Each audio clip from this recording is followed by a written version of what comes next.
Presented by Kismet Recording Studio Kamtau।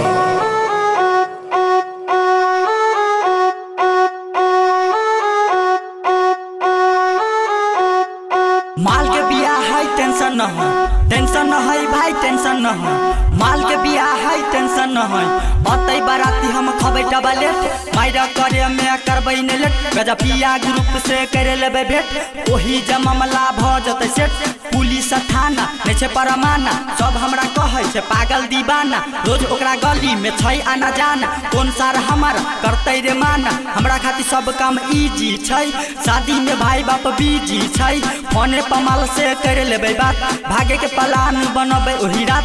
टोला मुहाला होतै हाला, सपोर्ट में छै भाई डीजे वाला। माल के बिया है टेंशन न है, टेंशन न है भाई टेंशन न है। माल के बिया है टेंशन न है, टेंशन न है भाई टेंशन न है। माल के बिया है टेंशन न है, टेंशन न है भाई टेंशन न है।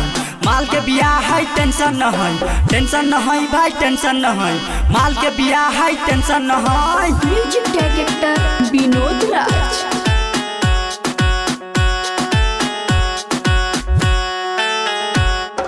माल के बिया है टेंशन न है, टेंशन न है भाई टेंशन न है।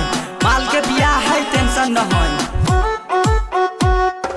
कहने छिए प्यार हम छोड़बै ने साथ, जे सार बोलते ओकरा मारबै चार लात। हमहू छिए बड़का गुंडा के बाप, ओते ओते पीपी के रहे छिए झाप।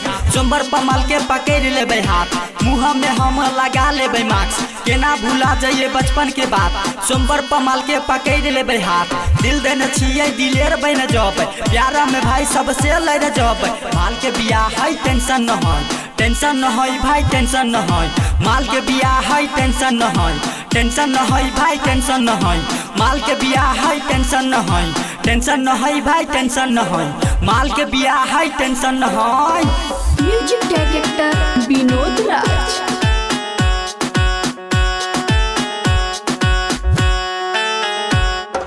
माल के बिया है टेंशन न है, टेंशन न है भाई टेंशन न है।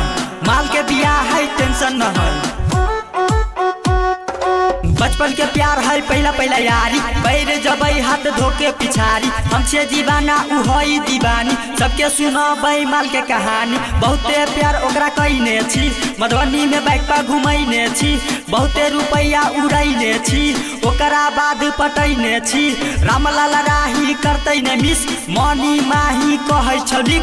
माल के बिया है टेंशन न है, टेंशन न है भाई टेंशन न है। माल के बिया है टेंशन न है, टेंशन न है भाई टेंशन न है। माल के बिया है टेंशन न है, टेंशन न है भाई टेंशन न है। माल के बिया है टेंशन न है, टेंशन न है, टेंशन न है। माल के बिया है टेंशन न है, टेंशन न है, टेंशन न है। Presented by Kismet Recording Studio Kamtau।